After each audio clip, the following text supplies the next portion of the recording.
Bienvenue sur Maritima, bienvenue dans votre rendez-vous avec le bar des supporters. C'est le dernier de la semaine sous le soleil et on espère qu'il fera soleil demain après-midi également à Monaco au stade Louis II pour le choc de la 29e journée de Ligue 1 entre l'AS Monaco 3e et l'Olympique de Marseille 2e. On parle bien sûr de tout ça, c'est l'avant-match entre guillemets du bar des supporters aujourd'hui avec Steph Martins. Comment ça va mon Steph ? Ça va très très bien, bonjour à tous. Jacques Bail est toujours là, bon pied bon oeil. Salut Jaco. Salut à tous. On est dans les starting blocks parce que on a un match très important à jouer demain et on a eu quelques informations donc suite à l'entraînement ce matin et à la conférence de presse d'abord d'Adrien Rabiot et surtout de Roberto De Zerbi concernant l'effectif de l'Olympique de Marseille. Les bonnes nouvelles sont retour de Højbjerg, retour d'Amine Gouiri, retour de Luis Felipe. Les doutes sont: on ne sait pas combien de temps peut jouer Gouiri et Højbjerg. On sait que Luis Felipe ne peut pas jouer. Ouais. Et cerise sur le gâteau, c'est notre ami Ismaël Benasser qui semblerait souffrir d'une petite gastro et donc qui va rejoindre le groupe ce soir à l'hôtel à Monaco ou en périphérie, puisque le groupe est parti quasiment en fin d'après-midi pour la principauté. Mais ça fait encore des doutes. Il y a des bonnes nouvelles, mais il reste des doutes, mon Jaco. Oui. Déjà, moi, Benasser, je ne le ferai pas venir, parce que si c'est un virus, j'ai pas envie. Je pars du principe que s'ils le font venir, c'est pas un virus. Oui, mais moi, personnellement, je ferai comme ça. Ça m'est arrivé à plusieurs reprises. Donc, personnellement, je ne le ferai pas parce que j'ai aucune envie de propager sa maladie. C'est un fait. Ils sont plus compétents que moi. On n'en parle pas là-dessus. Par contre, c'est vrai que tu vois que dans une saison, on se dit tous régulièrement, ouais, mais il y a un match par semaine. Il y a toujours des ennuis, il y a toujours des embêtements, pardon. Il y a vraiment quelque chose, et surtout au même poste. Régulièrement, c'est toujours au même poste qu'il y a des problèmes. Alors, le retour d'Højbjerg, oui, mais à quel pourcentage ? À 80%, à 70%? Est-ce qu'il peut rentrer en cours de match ? Est-ce qu'il est capable ? Aujourd'hui, ce gars-là, pour ce match-là, il est pratiquement indispensable. L'expérience, costaud, puissant. Là, c'est vraiment un monsieur dont j'ai vraiment besoin dans ce genre de match, tu vois. Alors, aussi bien, il y a des matchs où j'ai pas forcément besoin de lui, mais là, Højbjerg, j'ai vraiment besoin de sa compétence. Malheureusement, s'il n'est pas là, c'est ennuyeux. Alors, je pense qu'Højbjerg va démarrer le match. Après, je me pose des questions, moi, sur Gouiri. Par rapport, est-ce qu'il a 45 minutes, 60 ou plus 30 pour Højbjerg, quand même, Højbjerg s'est entraîné la semaine d'avant. Hein, donc, je pense que pour Højbjerg, on est dans la même configuration que Murillo pour le match de Reims. D'accord. C'est-à-dire qu'il l'a mis sur le banc. Lors du dernier match, il n'en a pas eu besoin véritablement, alors que Murillo, il en avait eu besoin à la sortie de Balerdi, il l'a pas fait jouer. Ça peut être une bonne idée. Donc, Højbjerg, à mon avis, il a au moins une heure dans les jambes. Ce qui n'est pas peut-être le cas d'Amine Gouiri. Avec ça, il y a Benasser. Et du coup, avec l'information de Luis Felipe, qui était à l'entraînement, tout sourire, qui a participé normalement au jeu et à tout ce que l'on a pu voir nous, il était déjà là hier également. Et en conférence de presse, Roberto De Zerbi nous a dit non, quand il a parlé des solutions pour jouer défenseur central de métier, il dit on n'en a qu'un seul. Oui. Donc c'est pour ça que je l'ai relancé sur Luis Felipe. Et il a répondu non, Luis Felipe est de retour, mais il ne pourra pas être comptabilisé comme un joueur postulant à une place demain. Oui, et pour revenir sur ce qu'il a dit sur Gouiri, il comptait ne pas le voir revenir, et c'est le staff médical qui lui a dit, qui lui a donné le feu vert. C'est pour ça qu'il a parlé. Il n'aura pas 90 minutes dans les jambes. Je pense que Højbjerg, comme tu l'as dit, il en aura beaucoup plus. Je pense que s'il vient à le faire jouer, il le fera rentrer à la dernière demi-heure. Si vraiment il y a une nécessité, en fonction du résultat et en fonction s'il faut amener beaucoup plus de poids devant pour pousser. D'accord, tu nous as fait une Jacques Bail, donc. Pourquoi ? Je te parle de Luis Felipe, et toi, tu me réponds, donc je te demande quelle heure il est, what time is it, yes, it's a dog. Parce que je voulais te couper sur Gouiri, mais je t'ai laissé finir. Non, mais sur Luis Felipe, je parle pas du problème Luis Felipe. Moi, je parle juste du problème que l'on rencontre au niveau de la défense, par rapport au fait qu'on n'est qu'un seul défenseur central de métier. Donc, Roberto De Zerbi a répondu à l'interrogation de Jacques Bail. Il dit « Moi, je suis quelqu'un qui, dans ma vie, est beaucoup plus joué dans une défense à 4 qu'à 3. Je joue de temps en temps à 3. Là, il a fait le changement parce qu'il trouvait que c'était quand même plus adéquat au niveau du mois de novembre. Ça a marché, ça marche moins. Il dit aujourd'hui, vu que je n'ai pas 2 défenseurs centraux de métier, je ne joue pas à 4. Je préfère jouer à 3 parce que j'ai des profils qui sont plus adaptés pour jouer à 3. Est-ce que cette réponse, elle te convient Pas du tout. Non, mais je comprends rien à rien. Je suis peut-être bête, excusez-moi. Je suis peut-être bête, lourd, mais je comprends. En gros, il veut pas mettre Kondogbia dans l'axe, dans une défense axiale. Ouais. Et il préfère le mettre une défense à 3, comme il a fait l'autre jour, avec des problèmes de lenteur qui nous font peur, lui et Cornelius. Mais encore une fois, c'est son choix, et il a le droit, et je le respecte. Mais il explique. Je te dis juste qu'il explique. Après, t'es d'accord ou pas avec son explication? Et toutes les explications, elles sont bonnes à écouter. Encore une fois, j'ai la prétention de dire que personnellement, j'ai pas forcément raison, les gars. C'est ma façon de voir. Et peut-être qu'avec ma façon de voir, j'en prends 5 de buts. Tu comprends? C'est pour ça. Mais on a quand même. C'est ta façon de voir et on en prend 5, on la fait pas. Hein. Non, mais tu vois, c'est pour ça que souvent les gens ils pensent de tenir la vérité. On peut avoir des idées, on a le droit d'avoir des idées. Et pour moi, elles sont différentes des siennes. Donc voilà, personnellement, c'est pas ce que je ferais. C'est Steph, quand tu écoutes l'explication de Roberto De Zerbi, après c'est. L'absence de Balerdi, elle a un poids énorme, qui est énorme, et le fait que Luis Felipe n'arrive pas à être à 100% de manière très régulière depuis son arrivée, aussi, je rappelle, on va pas faire l'historique, on avait, alors dans l'effectif, au début, dans la suite de la saison dernière, bien sûr qu'il y avait Chancel Mbemba, mais dès le mois de juillet, on avait compris que Mbemba ne jouerait pas à l'Olympique de Marseille, et je trouve que c'est même exceptionnel qu'il soit encore à Marseille aujourd'hui. C'est que je me demande comment ils ont fait pour pas réussir à tomber d'accord pour qu'il parte quelque part, que ce soit en prêt ou libéré ou ce que tu veux. Donc il y a une affaire de principe dans cette histoire-là. Donc ensuite, tu démarres la saison avec Balerdi, Brassier, Cornelius, Meïté. C'est large. Tu en as 4. Voilà. Brassier, ça fait pas l'affaire, il va à Rennes. Meïté, ça fait pas l'affaire, il va à Montpellier. Et Jacques, la dernière fois, a expliqué un petit peu ce que l'on voyait malheureusement de Bambo Meïté en ce moment. Cornelius, celui qui n'était pas attendu et celui qui joue quasiment le plus. Et on a mis Kondogbia dans une défense axiale à 3. Il n'a pas joué à 2 dans une défense à 2 axiaux. Oui, mais moi je rejoins Jacques. Quand on voit les vagues qu'on s'est pris face à Toulouse et quand on sait le joueur le plus rapide de cette défense, c'est Balerdi. Donc quand il n'est pas là, ça devient vraiment une arme impressionnante et importante pour l'adversaire de mettre un gabarit qui va très très vite devant. Avec un milieu qui va jouer en première intention et qui a un peu de ballon et qui va l'envoyer en profondeur. On l'a vu face à Toulouse. C'était tout simplement catastrophique quand on voyait le nombre de mètres qu'avait d'avance Kondogbia ou Cornelius sur le petit attaquant. Et quand on voyait à l'arrivée à chaque fois qu'il leur mettait 1, 2 ou 3 mètres, tu te dis aïe. Mais c'est pas nouveau. On sait très bien que Cornelius, c'est pas un joueur rapide. On sait très bien que Kondogbia, c'est pas un joueur rapide. Pour quelle raison De Zerbi a fait revenir Kondogbia derrière? C'est parce qu'il veut que son jeu parte de sa base et que Kondogbia, que ça plaise ou pas, c'est quand même un joueur qui a de la qualité balle au pied. Donc voilà pourquoi. Il s'est dit, je l'ai à gauche et Balerdi, avec lui, ça va pouvoir alimenter mon milieu de terrain, ça va pouvoir relancer propre. Sauf qu'à l'heure d'aujourd'hui, où on parle, tu n'as pas Balerdi. Et mettre Kondogbia, Cornelius, pour moi, c'est suicidaire dans une défense à 3. Parce qu'on sait qu'avec encore ça va, Birette, c'est pas quelqu'un qui va très très vite. Mais on sait qu'il va y avoir des croisements, il va y avoir des dédoublements, ça va permuter à mort. Et les ballons dans le dos, avec la qualité des milieux monégasques, ça va faire mal. Jaco, qui tu mets? Si on part sur une défense à 3, donc qui tu mets dans les 3? Et du coup, peut-être que ton raisonnement va un peu évoluer sur le cas du joueur que tu vas mettre à gauche ensuite. Dans le couloir, puisque toi tu préconisais une défense à 4 avec Garcia à gauche. Si on joue à 3, quels sont tes joueurs à 3 et qui tu mets dans les couloirs? Alors, les couloirs d'habitude, je suis obligé de garder Luis Enrique et Quentin Merlin, bien entendu. Okay. Ça, c'est obligatoire. Parce qu'après, c'est pas parce qu'il te manque des joueurs à un poste qu'il faut tout chambouler. Parce qu'après, justement, tu déséquilibres totalement ton équipe. Et effectivement, personnellement, si j'écoute le coach, finalement, il a très peu de solutions qui s'offrent à lui. Très peu. Voilà. Et les seules solutions qui s'offrent à lui, ça va être Murillo, ça va être Kondogbia et Cornelius. Voilà, Luis Felipe n'est pas prêt. Højbjerg, on a vu que quand il a été positionné à ce poste-là, il n'a pas été performant du tout. Donc voilà comment il devrait s'orienter, à mon avis.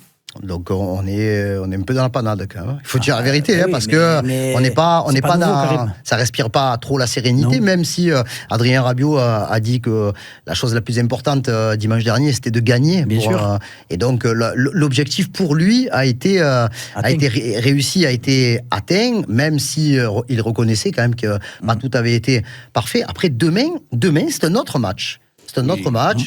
C'est pas pareil, hein. Je veux dire, quand tu joues contre Toulouse, quand tu joues contre Monaco.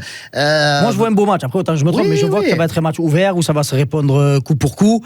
Mais on sait qu'on va s'exposer, ça on le sait, à 2000%, parce que c'est notre façon de jouer. Et tu veux monter très très haut ton bloc, tu veux jouer rapidement. Quand on joue dans la verticalité vers l'avant, et on sait que nos plus grandes difficultés, c'est la perte du ballon. Et c'est là où l'adversaire l'a compris, et on le voit à chaque fois qu'on est pris à défaut, il n'y a pas plus de 3 passes. Mais ça va dans la profondeur. Et c'est là la problématique. Et on arrive rarement, voire jamais, à pallier cette problématique-là depuis le début de la saison. Tu sais, Karim, j'ai entendu Rabiot qui disait le principal, c'est de gagner, effectivement. Bien sûr, c'est bien, c'est très très bien. Il s'est passé aussi quelque chose, c'est que on a découvert un Greenwood, buteur exceptionnel. Pour sa confiance. Redécouvert. Pas découvert. Redécouvert. Ouais. Et c'est vrai, je me trompe sur le truc, parce que c'est un garçon qui était en manque de confiance, il y avait de la problématique avec un, avec l'autre. Et là, aujourd'hui, il a fait taire beaucoup de bouches.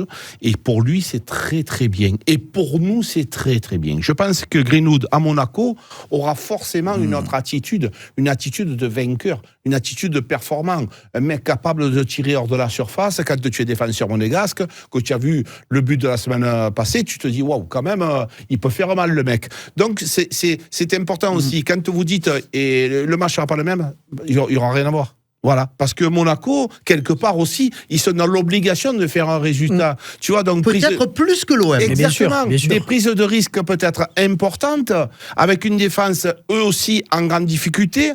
Profiter aussi de Greenwood, de Adrien Rabiot, de notre numéro 9 qu'on verra demain. Donc voilà, nous aussi on a quand même une attaque performante. La possibilité de faire rentrer un Jonathan Rowe, son entrée a été aussi très intéressante dans la verticalité. Voilà, donc je pense que effectivement ça ne sera pas le même match. Du coup, si je reviens sur le cas d'Amine Gouiri, pour savoir qui va occuper la pointe de l'attaque, si on part du principe qu'on ne nous dit pas tout en conférence de presse, et heureusement, malheureusement pour certains, pour le coup, Gouiri, en une semaine de problèmes où il ne s'est pas entraîné et où il a été en soins, avec tout l'enchaînement qu'il a fait auparavant entre l'OM, l'équipe d'Algérie et compagnie, est-ce qu'on peut se dire que Amine Gouiri peut jouer 1 heure ?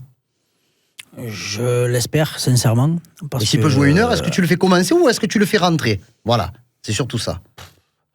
Je pense que je le ferai rentrer, moi. Je le ferai rentrer parce que Neil Maupay, beaucoup de personnes lui sont tombées sur le dos face à Toulouse. Mais il fait un travail quand même de sape devant, il fatigue les défenses, il essaye d'aller même avec sa petite taille au contact, il gêne, il fait mal. C'est clair que des fois c'est brouillon, notamment la tête qui manque, mais il fait une anticipation parce qu'il sait que le ballon va arriver dans cette zone-là. Oui, il sent le coup. Voilà, il sent le coup. Après, il y a la finition qui est un peu en deçà. Mais oui, pourquoi pas Maupay pour commencer pendant une demi-heure, 3/4 d'heure. Et si Amine a 45 minutes à minima dans les jambes, le faire rentrer à la mi-temps en fonction du résultat. Non, moi je ferai le contraire. Je ferai le contraire parce que j'ai besoin de lui dès le départ et j'ai besoin qu'il s'entraîne avec ses copains parce que l'échauffement du début de match n'est pas le même que quand tu t'échauffes sur la ligne de touche. Tu vois, c'est un détail important auquel on ne pense pas vraiment. Oui. Ça c'est pas du tout la même chose parce que quand tu prépares l'avant-match, tu as vu qu'il y a des automatismes. Les gars qui se chauffent, ils se chauffent avec le milieu pour pouvoir trouver des automatismes. Ça se joue à des détails, les choses. Donc je le fais commencer. Si je le vois fatigué, je le fais sortir en cours de match. Mais je lui explique déjà. Je lui dis, bon, mon chéri, je vais avoir besoin de toi. Voilà, tu vas commencer le match. N'aie pas peur, si tu es fatigué, si tu as un petit coup de mou, tu me fais signe, je fais chauffer Ounin ou Jonathan et il rentre.